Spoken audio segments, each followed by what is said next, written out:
Shalom. Shalom. Shalom. Shalom. Merupakan kesukaan dan sukacita bagi kita semua karena Tuhan memberikan kita kesempatan untuk beribadah bersama-sama sebelum kita beraktivitas hari ini. Dan merupakan sukacita juga bagi saya pribadi karena diberi kesempatan untuk membawakan firman untuk kita renungkan pada saat ini. Pada kesempatan ini, saudara-saudara, tokoh wanita yang akan saya bawakan ini berbeda dari yang sebelum-sebelumnya. Kalau teman-teman saya sebelumnya dari minggu lalu itu membawakan tokoh wanita yang baik-baik, seperti Zipora, wanita perempuan Sunem, Rispa, gadis kecil, dan yang lain-lain. Namun kali ini tokoh wanita yang akan saya bawakan baik juga, tapi baik untuk direnungkan. Tokoh wanita yang akan saya bawakan adalah mengenai Delila. Perkenalkan, nama saya Delila. Ya, saya Delila. Apa respon saudara-saudara kalau mendengar nama Delila? Atau sering mendengar khotbah tentang Delila? Mungkin respon saudara-saudara ada yang hanya senyum saja, atau mungkin ada yang mencibirnya, atau mungkin ada yang biasa saja, atau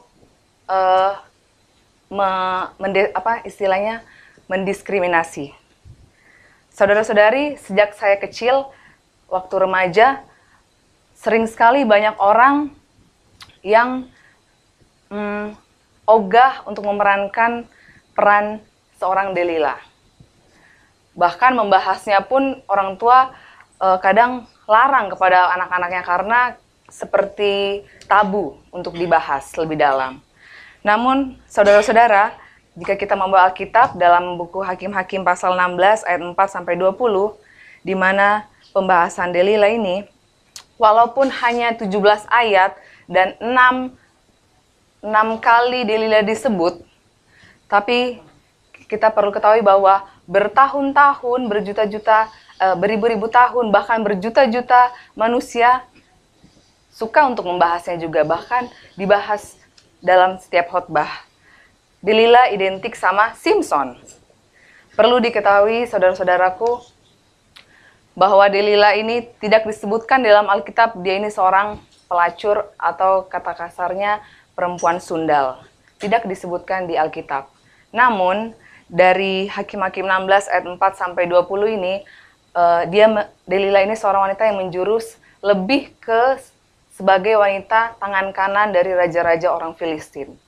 Wanita ini hebat. Dalam tanda kutip hebat yang lain ya.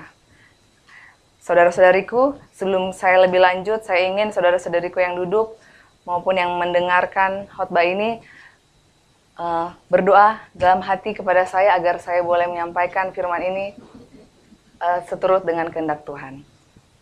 Saudara-saudariku, karakter saya akan bagikan di mana ada 5 karakter Delila yang akan kita pelajari dan kita akan renungkan. Yang pertama ialah Delila itu telah menyalahgunakan karunia Allah.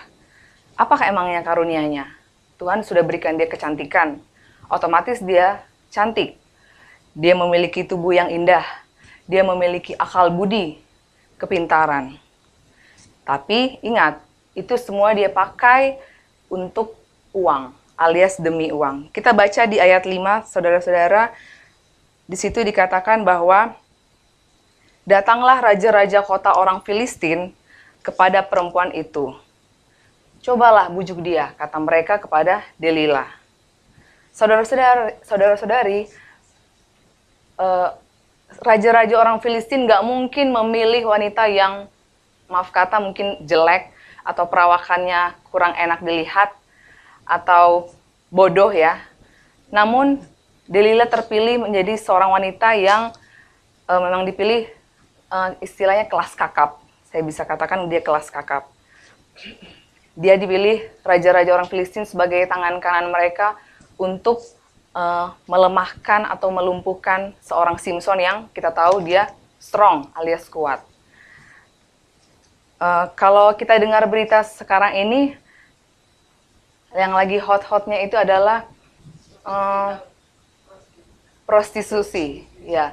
di mana ada inisial RA, dia terungkap ya, dia menjual beberapa model artis terkenal bahkan dengan kisaran harga yang wow, kita bilang wow, 80 sampai ratusan juta, 200 juta. Dan saya baca juga di artikel berita lain bahwa ternyata Indonesia baru sekarang ini hot-hotnya berita itu. Sedangkan negara lain, saya kurang tahu negara mana, tapi negara lain itu justru dari dulu mereka memakai sistem prostitusi ini, wanita-wanita kelas kakap ini, untuk menyelidiki para pejabat-pejabat yang mungkin koruptor, yang banyak sekali duitnya, dan mungkin pengusaha-pengusaha yang dicurigai korupsi. Seperti itu. Saudara-saudari, karakter Delila, dia menyalahgunakan karunia Tuhan yang Tuhan sudah berikan pada dia. Berikutnya, karakter yang dimiliki Delila adalah materialistis, atau yang kita sering dengar cewek matre. Saudara-saudari mungkin pernah dengar istilah seperti ini. Di saat mabuk cinta, wanita cenderung rela memberikan tubuhnya demi cinta. Namun, laki-laki rela menyerahkan cintanya demi mendapatkan tubuh. Seperti itu. Mungkin itu sering kita dengar. Namun, istilah ini tidak berlaku buat Delila. Dia bukan karena cinta melakukan menjebak Simpson, tapi untuk apa? Untuk uang. Kenapa saya katakan dia materialistis? Kita baca di ayat 5, bagian terakhir, kalimat terakhir, dikatakan bahwa Delila ini dijanjikan diberikan upah. Ayat 5 terakhir mengatakan, maka kami masing-masing akan memberikan 1.100 uang perak kepadamu. Saudara-saudara bisa bayangkan 1.100 uang perak kepadamu masing-masing. Ini perwakilan raja orang Filistin yang mengatakannya. Setelah saya coba hitung-hitung tadi malam, saya browsing di internet, saudara-saudari bisa bayangkan 1.100 perak per orang, itu sama dengan $2.422 per orang. Kalau dirupiahkan itu sama saja dengan 31.486.000 per orang. Kita bayangin aja tentara orang Filistin nggak mungkin cuma 1 orang atau 5 orang. Saya mungkin bisa hitung minimal ada 100 orang batalion tentara orang Filistin. Dikalikan dengan 31.486 orang ini, sekitar 3.148.600.000 rupiah untuk upah kepada seorang wanita Delila. Nggak main-main loh, saudara-saudari. Siapa yang nggak mau tergiur seperti itu? Inilah sifat materialistis seorang Delila. Yang berikutnya, dia ini paling efektif dan optimis dalam mempengaruhi. Kita bisa baca dalam Hakim-Hakim 16 ayat 6, 10, 13, dan 15.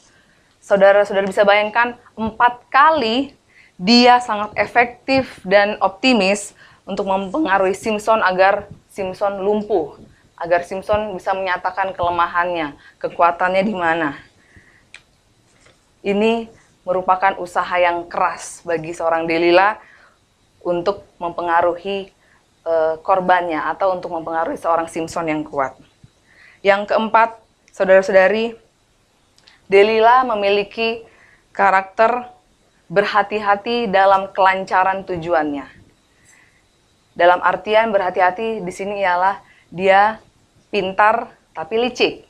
Kita semua tahu ya, banyak di dunia ini yang orang pintar, tapi tidak sedikit juga orang yang licik. Delila termasuk orang seperti ini. Mengapa?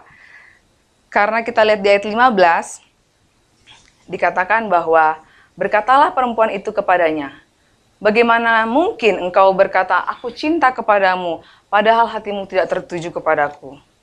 Saudara-saudari, sudah 3 kali Delila dipermainkan Simpson. Pertama apa disuruh? Oh, kelemahan saya jika diikat dengan tali busur, lalu tali yang baru, dan yang lainnya. Sampai 3 kali Delila dipermainkan. Namun kali ini dia berhati-hati.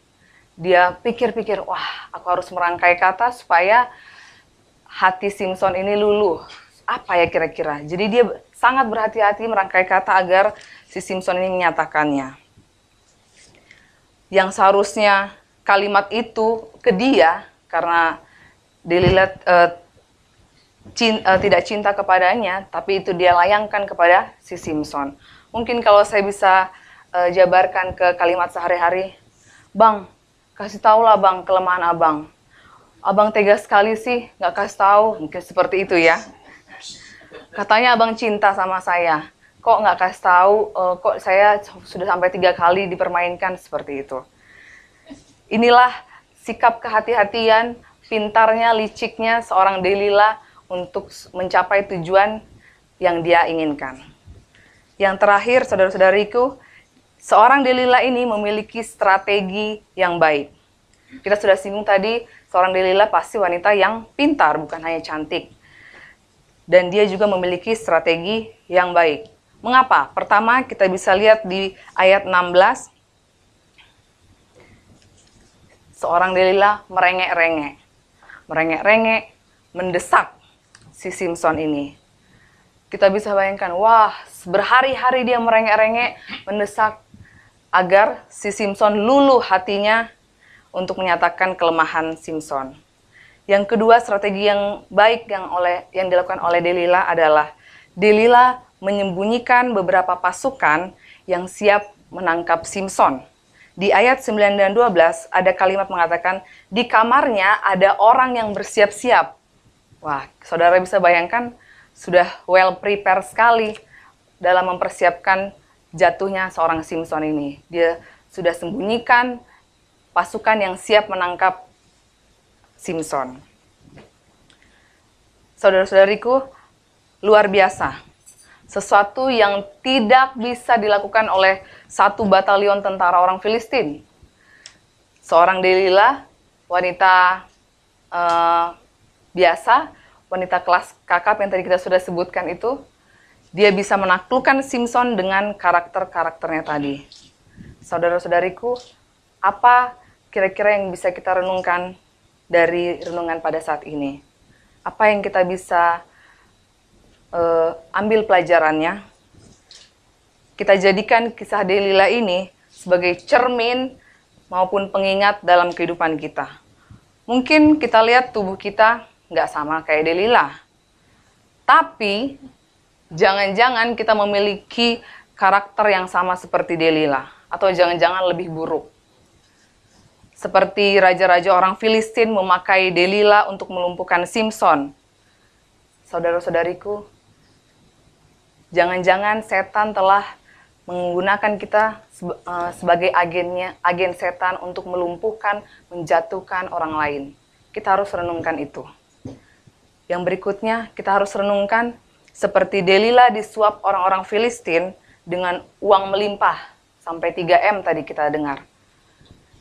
Saudara-saudariku, mungkin kita sebagai manusia modern sekarang tidak disuap sama seperti Delila dengan uang yang berlimpah seperti itu. Namun, bisa saja kita disuap untuk menjatuhkan orang lain dengan jabatan posisi yang enak, kehidupan yang aman dan nyaman, lalu mungkin kenikmatan dunia yang lainnya. Terutama kepada kita semua, terutama khususnya kaum wanita. Kaum wanita yang terkasih, pelajaran ini sangat baik bagi kita. Marilah kita menjadi pengaruh yang baik, pengaruh yang positif, terutama kepada pasangan kita, anak-anak kita, tetangga, bahkan khususnya yang terdekat dahulu. Karena peran wanita ini sangat penting dalam kehidupan seseorang, bahkan kehidupan orang lain. Yang ingin saya bacakan kutipan terakhir Ellen G. White ialah dari buku Education halaman 57 paragraf 3. Dikatakan bahwa kebutuhan terbesar dunia ini adalah manusia yang nggak bisa diperjualbelikan. Manusia yang jiwanya itu dalamnya benar dan jujur, yang tidak takut menyebut dosa itu adalah dosa. Dan manusia yang sadar dan benar terhadap tugasnya sama seperti jarum yang mengarah ke kutub. Manusia yang akan berdiri teguh untuk kebenaran walaupun langit runtuh. Saudara-saudariku, kiranya renungan singkat mengenai kisah Delila ini boleh kita renungkan, kita menjadi manusia-manusia, orang-orang yang teguh sampai Tuhan datang. Terpujilah nama Tuhan, saya bawa dalam nama Yesus, amin.